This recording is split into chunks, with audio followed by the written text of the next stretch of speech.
Hi everyone, my name is Hannah Schulz. I am officially now an alumna of Worcester Polytechnic Institute. I recently graduated this past spring with a bachelor's degree in environmental and sustainability studies and civil engineering. I double majored with both of those programs and I had a really interesting time crafting my major qualifying project. This is typically referred to as your MQP, and today I'm going to be going into a little bit about what my MQP was and the deliverables from that project. So my MQP, I was tasked with looking at current sea level rise maps of Boston, and the projections by the city of Boston are for 36 inches of sea level rise before 2070 or later. And what we were looking at were how would those maps look if rather than 36 inches, it was 48 inches of sea level rise. We got to use different tools like GIS to model what the water would look like and how the city and its residents would be affected. And then and that was more of the engineering part. For more of the environmental and sustainability studies part, I looked more at how the residents are being affected and what their experiences have been with flooding, and what they would like to see in terms of resilience projects in their area for the future. So what I ended up doing was I partnered with Green Roots, which is an environmental protection organization based out of East Boston, and I looked at a specific part of the neighborhood and evaluated what the residents' wants and needs would be in this area for climate resiliency. I not only created a survey to collect information about the area and the residents' experiences and their perception of sea level rise, but I also had a community meeting where we got to openly discuss some of these issues and have a place where people could talk and plan together. So with that being said, I'll be sharing a podcast that I created following the completion of that workshop, where I got to take some of the stories and the experiences of these residents, and I put them together in this podcast-like style. The screen will go black, but don't worry, that's just for effect so that you can really be immersed in the podcast itself. And afterwards, definitely excited to discuss and have any Q&A afterwards when we all meet together live.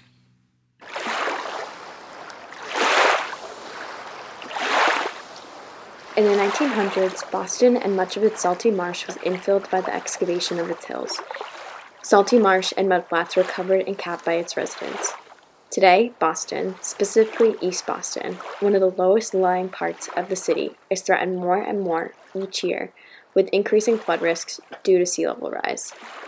This past year, I've been working with a community organization, Green Roots, to help plan a community survey and workshop for a threatened neighborhood in East Boston known as Northern Eagle Hill. With the workshop, we could create a space for residents to learn about coastal resiliency designs so that residents could consider and discuss together what they would really like done to protect their neighborhood. At the workshop, I was able to hear about different residents' experiences with flooding. This is Amy, a resident of Northern Eagle Hill and an attendee of the workshop. Like when we had that big storm a few years ago and everything flooded at Aquarium, and like just to get downtown becomes that much harder because we kind of have that one, like the blue line.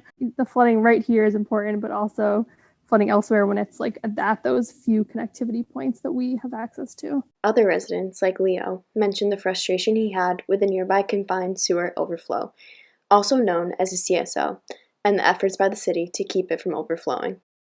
There's the issue of the combined sewer outfall pipe as well, which is, so there's a combined sewage system that is designed to, albeit an unsanitary design, to discharge rainwater and sewage into the Chelsea Creek at certain times when there's heavy rains. But the pipe, the specific CSO, it's one of 8 in East Boston that runs basically right along Channelfish and dumps into the creek right there, is just fucked up in many ways, to put it simply. So that's another factor on top of seawaters rising, the rainwater, and then perhaps even that manhole. There's a manhole on East Eagle Street that goes down into this pipe. And we often see when there's heavy rains, that's a manhole that's overflowing.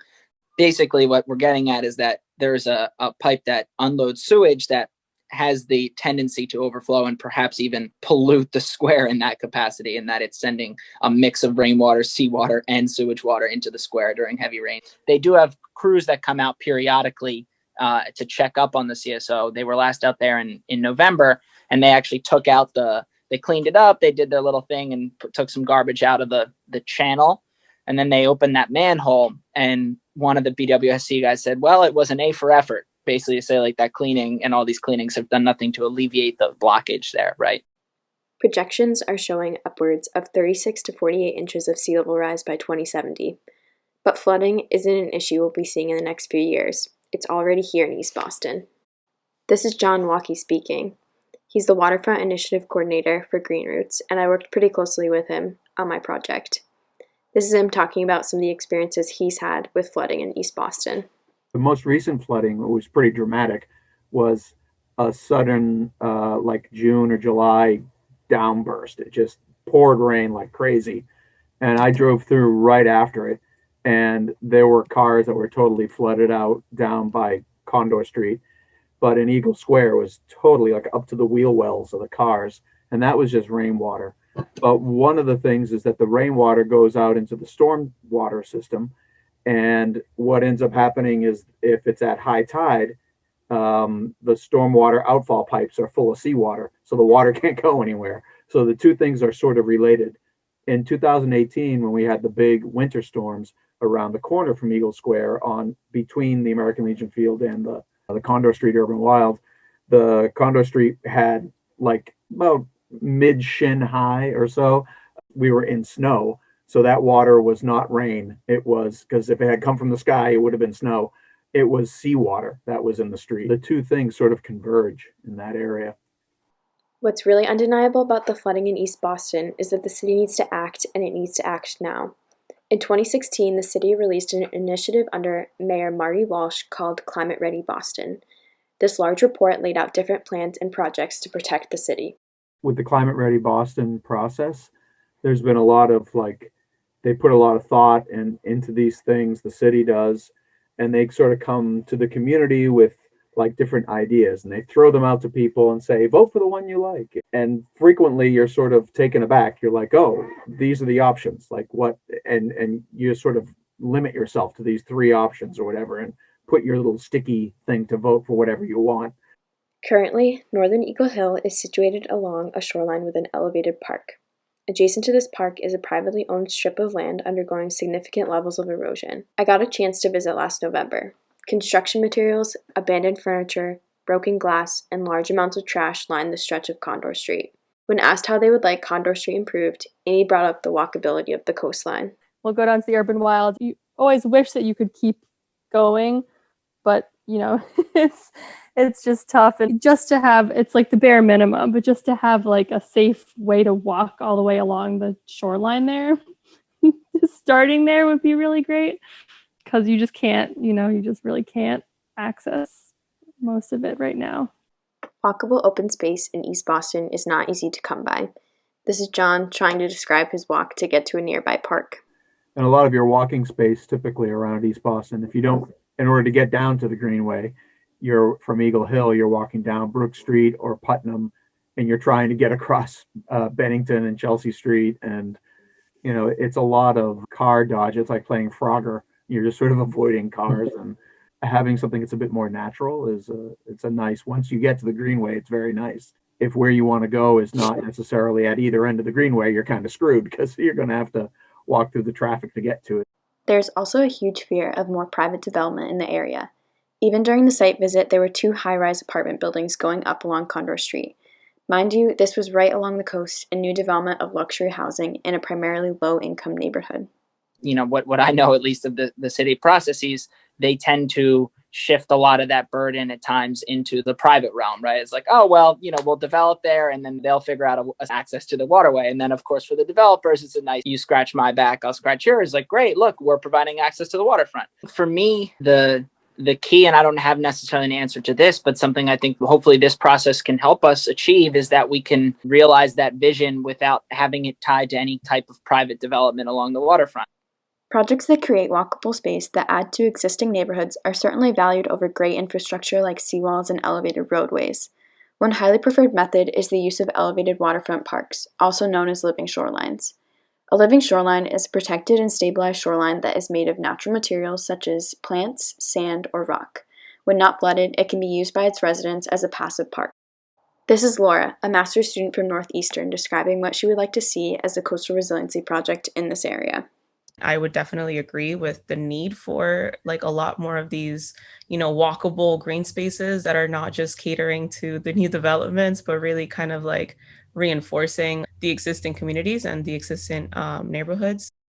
There are many ways to get involved in Climate Ready Boston's planning initiatives. Most recently, Climate Ready Boston has added coffee chats via Zoom that you can sign up for and directly discuss what you would like to see for future projects in your neighborhood. It was really an experience to get to take my project off paper and hear about the effects of climate change that residents are experiencing. At the end of the day, I didn't make massive strides towards future coastal resiliency, but I think there was a huge value in taking the first step and facilitating conversations surrounding flooding in East Boston. I really enjoyed Leo's last comment before we closed the meeting. It seems like we need to form perhaps a like Friends of the Condor Street Greenway or Friends of the Extension of the Urban Wild or something. Not the friends necessarily, the warriors, if you will. I mean, that seems to be the running thread from tonight, is that we want that to be a green open space on Condor Street, right? So, I'm open to and all for any type of more concerted effort that comes pushing for that, and that's something I'll probably bring up in our coffee chat. Leo, cheers to continuing to be climate change warriors.